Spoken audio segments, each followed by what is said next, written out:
आज मैं आपको श्रीमद् भागवत गीता का पहला अध्याय सुनाऊंगा। तो चलिए गणपति जी का नाम लेके वीडियो को करते हैं स्टार्ट।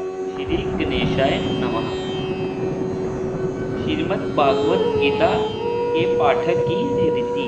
श्रीमद् भागवत गीता का पुण्य रूप पाठ करने वाले स्त्री पुरुषों को चाहिए कि वे इस पावन पाठ को एकाग्र मन से किया करें और इसके सरल सार को समझने में अधिक समय लगाएं। इसके प्रत्येक पाठक को उचित है कि वह अपनी ऐसी धारणा बनाए कि मैं अर्जुन हूँ और मुझ में पाप, अपराध, कर्मठता, कर्तव्यहीनता, कायरता और दुर्लभता आदि जो भी दुर्गुण हैं उनको जीतने के लिए कृष्ण भगवान मुझे ही उपदेश दे रहे हैं। महाराज, मेरी ही आत्मा की अमर सत्ता को जगा रहे हैं, मेरे ही चैतन्य स्वरूप का वर्णन कर रहे हैं और आलस्य रहित होकर बुद्धि से स्वकर्ता कर्म करने को मुझे ही प्रेरित योजित तथा श्रद्धालु श्रोता हूँ। श्री भगवान का मैं प्रिय शिष्य हूँ, परम प्रिय भक्त हूँ और श्रद्धालु श्रोता भी हूँ। ऐसा उत्तम विचारों से गीता का पाठक भगवान की कृपा का पात्र बन जाता है और उनमें गीता का सार सहज से समझने लग जाता है। भगवान ने श्रीमुख से स्वयं कहा कि गीता का पाठ करना और उसको सुनाना ज्ञान यज्ञ है, उससे मैं पूछा जाता हूँ।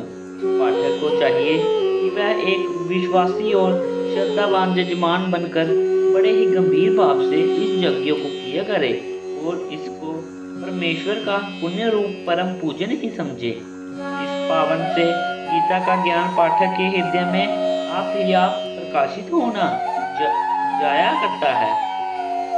श्रीमद् भगवत गीता के महात्म।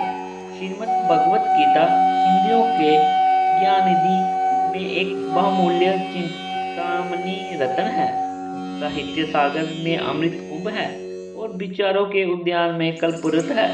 सत्य पथ को प्रदर्शित करने के लिए संसार भर में गीता का एक अद्वितीय और अद्भुत ज्योति स्तंभ है। श्रीमद् भगवत गीता सांख्य, पातंजल और वेदांत का समन्वय है। इसमें ज्ञान, कर्म और भक्ति की अपूर्व एकता है। आशीर्वाद का निराला निरूपण है।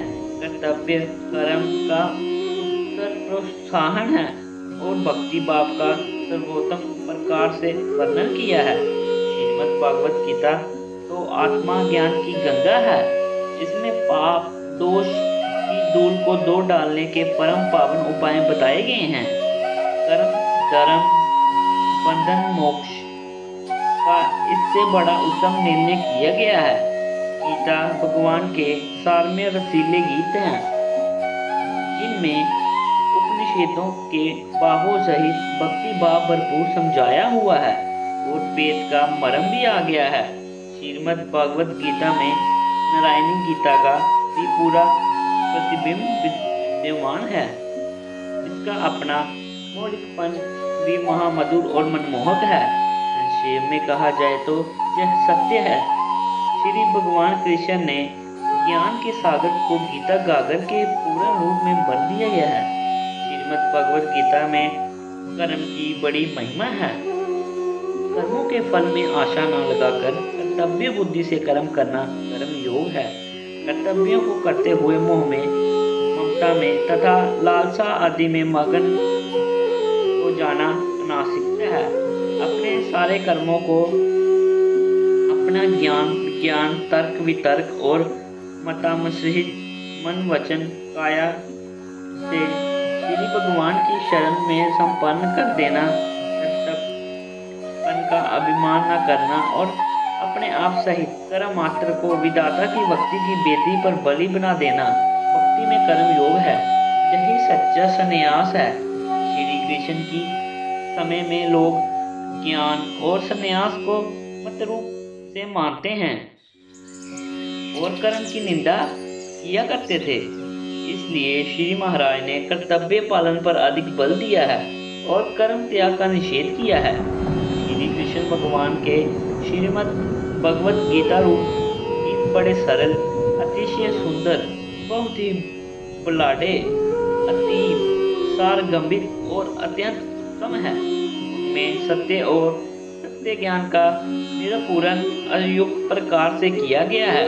उनके श्रवण, पठन, मनन और निश्चय करने से मनुष्य का अंतरात्मा आशुओं में जग जाता है। उसके चिंताकाश में सत्य के सूर्य का प्रकाश अवश्य ही चमक उठता है और उसका परम कल्याण होने में संदेह तक नहीं रह जाता। गीता के उपदेशामृत और पावन सहित पान कर लेने से भगवत गीता को परमेश्वर का परम धाम आप ही सुगमता से प्राप्त हो जाता है। श्री भगवत गीता का यह महत्वपूर्ण है कि इस जीवन में बसाने और कर्मों में ले जाने से मनुष्य व्यक्तिगत, पारिवारिक और सामाजिक जीवन उन्नत होकर उसका यह लोक सुधर जाता है और साथ ही आत्मा परमात्मा का शुद्ध बोध हो जाने से उसकी जन्म बंध से मुक्ति हो जाती है। तो चलिए हम पहला अध्याय स्टार्ट करते हैं। तो धृतराष्ट्र ने संजय से पूछा, जिस देश में दान, पुण्य, जजन, जाजन, वृत, जप, तप, संयम, आराधन, चिंतन, ध्यान, वेद शास्त्र का पठन पठान आदि धर्म का पालन होता रहता है, ऐसे धर्म क्षेत्र रूपी कुरुक्षेत्र में कुरुवंश के देश में लड़ने की इच्छा से एकत्रित हुए मेरे और पांडु के पुत्रों ने क्या किया? संजय ने उत्तर देते हुए कहा, हे धृतराष्ट्र, कूटनीति से अथवा कष्ट से युद्ध करने वाला तेरा पुत्र राजा दुर्योधन उस समय व्यूह रचना से सजी हुई पांडवों की सेना देखकर बड़ी व्याकुलता से द्रोणाचार्य के पास जाकर ये वचन बोला, मेरे पूज्य आचार्य, अपने बुद्धिमान शिष्य द्रुपद पुत्र दुष्टदुम्न द्वारा सजाई गई पांडु पुत्रों की इस बड़ी भारी सेना को देखिए, अथवा अपने कट्टर शत्रु दुष्टदुम्न और शस्त्र अस्त्र से संचालित परम कुशल अपने बुद्धिमान शिष्य अर्जुन द्वारा सजी हुई पांडवों की इस बड़ी सेना को देखिए, यह कितना गौ रूप धारण किए हुए हैं।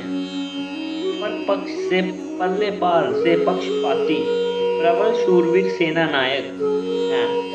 यह दर्शाता हुआ वह बोला, पांडव सेना में भीम और अर्जुन से सदृश युद्ध विद्या में कुशल और धनुवीर उनमें महारथी सात्यकी है, विराट है, द्रुपद है, धृष्टकेतु है, श्रीकृष्ण है, शक्तिशाली काशीराज है, उर्जित है, कुंती भोज है और नरजेशैब्य है। इस प्रकार महाबली युधामन्यु है, बलवान उत्तमोजा है, समुद्र का पुत्र सुभद्रा का पुत्र अभिमन्यु है और द्रौपदी के पुत्र हैं। ये सभी सेना नायक महारथी हैं, बड़ी बड़ी रथ सेनाओं के सेनापति हैं। हे दिग्गजों में श्रेष्ठ, अब हमारे पक्ष के जो मुख्य विशेष वीर हैं, मेरी सेना के नायक हैं, उनको आप जान लीजिए। आपकी जानकारी के लिए उनके नाम मैं आपको बताता हूँ। उनमें एक तो आप हैं, भीष्म है, कर्ण है, जिसमें विजय पाने वाला कृपाचार्य है, अश्वत्थामा है, विकर्ण है और ऐसे ही सोमदत्त का पुत्र भूरिश्रवा है। अन्य भी बहुत से शूरवीर मेरी सेना में विद्यमान हैं, जो मेरे लिए जीवन त्याग किए हुए हैं और जो अनेक प्रकार के अस्त्रों से युद्ध करने वाले हैं। ये सभी युद्ध करने में निपुण हैं। ऐसे शूरवीर सेना नायक होते हुए भी भीष्म से सुरक्षित हमारा सेनाबल अधूरा है। हमारा प्रधान सेनापति भीष्म है, वह क्यों वृद्ध है? पांडवों पुत्रों में भी प्रेम और उनकी हित कामना भी किया करता है। इस कारण हमारी सेना शक्ति अपूर्ण है, परंतु भीम से रचित 40 पांडवों का सेनाबल पर्याप्त है। पांडव सेना का रक्षक हमारा कटु शत्रु प्रबल विरोधी भीम है, जो अपने पक्ष का परम पोषक है, इसलिए इस शक्ति पूर्ण है। इसलिए आप अभी सेनापति अपने अपने सब सेना विभागों में अच्छी प्रकार खड़े होकर सावधानता से भीष्म की रक्षा करें, उसे सहायता दें और पर पक्ष से बचाएं। उस समय जबकि दुर्योधन भीष्म की दुर्बलता बताकर द्रोणाचार्य को उत्तेजित कर रहा था, सूरवृद्ध पितामह ने दुर्योधन को हर्षित करते हुए ऊंचे स्वर में सिंहनाद करके समर शंख बजाया। दुर्योधन के सेनापति में परस्पर मेल नहीं था, उनका एक दूसरे के साथ सहयोग भी नहीं था। इसी कारण राजा दुर्योधन ने भीष्म की दुर्बलता दिखाकर द्रोण को उकसाना आरंभ किया। से आवेश में आकर वह संग्राम में सहयोग दे। भीष्म का समर शंख बजते ही तत्पश्चात सेना विभागों के में शंख, बोरियां, नगारे, ढोल और नरसे एक ही वाल में बज उठे। उन रण बिगुलों का वह नाद बड़ा भयंकर था। भीष्म की सेना के रणनाद हो जाने पर उसी समय श्वेत घोड़ों से जूते हुए महान रथ का अरुण श्री कृष्ण और अर्जुन ने भी अपने दिव्य शंख बजाए। उन्होंने भी अपनी सेना और संग्राम के आरंभ की सूचना दी। जितेंद्रिय श्री कृष्ण ने 5 जन्य शंख बजाया और धनों के जेता अर्जुन ने देवदत्त नामक शंख को पूरित किया तथा भीमकर्मा भीम के पुंड्र नामक शंख को पूरा। कुंती पुत्र राजा युधिष्ठिर ने अनंत विजय, नकुल ने सुंगोज और सहदेव ने मणिपुष्प नामक शंखों को बजाया। संजय ने कहा, हे पृथ्वीपति, मुख्य सेनापति, ये समर शंख बजते सुनकर परम धनुधारी काशीराज और महारथी शिखंडी ने, धृष्टद्युम्न ने, विराट ने, अपने सात्यकी ने, द्रुपद ने, द्रौपदी के पुत्र ने और लंबी भुजा वाले अभिमन्यु ने सब ओर से अपना पृथक पृथक शंख बजाए। पांडव सेना की रण घोषणा के उस घोर रणनाद को उत्तलाकाश को गुजाते हुए, कंप्यान करते हुए धृतराष्ट्र के पुत्र के हृदय और इंद्रिय कर डाला। भयंकर नाद में तेरे पुत्र के हृदय भय से कांप गए। संजय ने कहा, हे राजन, जब दोनों ओर से संग्राम के नाद गुंजाए जा चुके थे, केवल परस्पर लोहा देने में ही देर थी।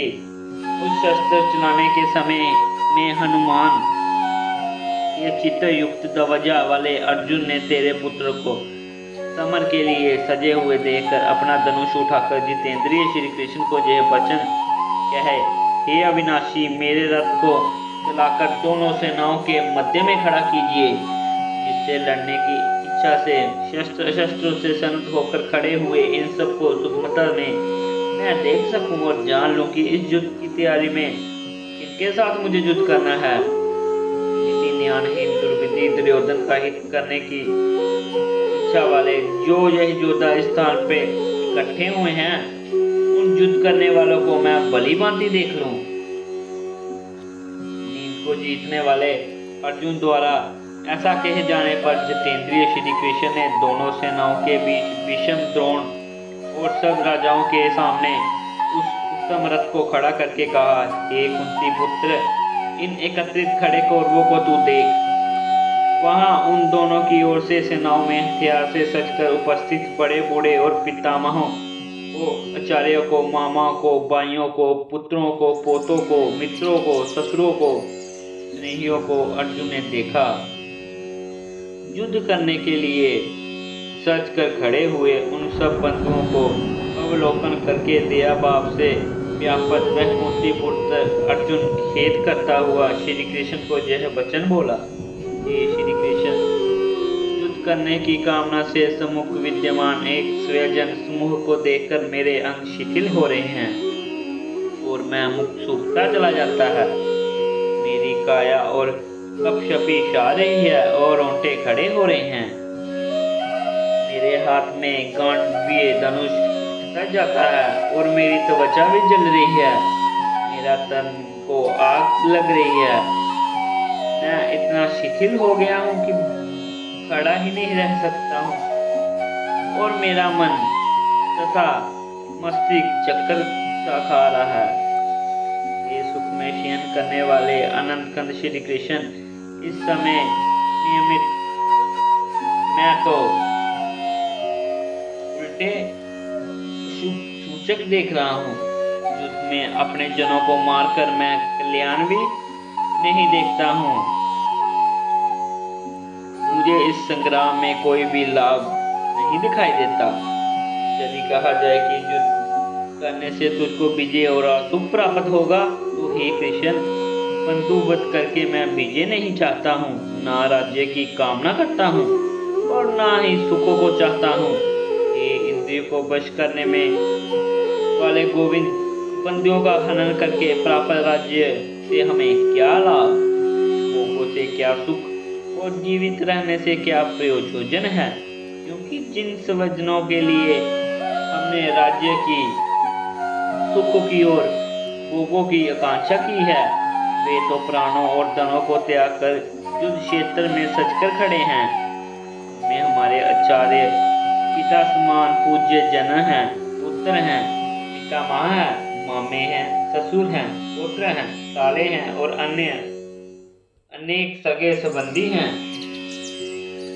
ये मधु नामक असुर का हनन करने वाले श्री कृष्ण, ऐसी समीपी बंधुओं द्वारा मैं मारे जाने पर भी इनको मारना नहीं चाहता। इस हस्तिनापुर की भूमि के लिए तो एक त्रिलोकी राज्य के लिए भी मैं इनके हनन करने की इच्छा नहीं करता। ये दुष्टजन नाशक श्री कृष्ण धृतराष्ट्र के पुत्र को हरण करके हमको कौन सी प्रसन्नता मिलेगी। प्रयुक्त इन अत्याचारी अतिथियों को मारकर हमको पाप ही लगेगा। इससे हम पाप कर्म के ही भागी बनेंगे। हे माधव, अपने बंधु धृतराष्ट्र के पुत्र को हमें मारना नहीं चाहिए। निश्चित से स्वजनों को मारकर हम कैसा सुखी हो सकते हैं।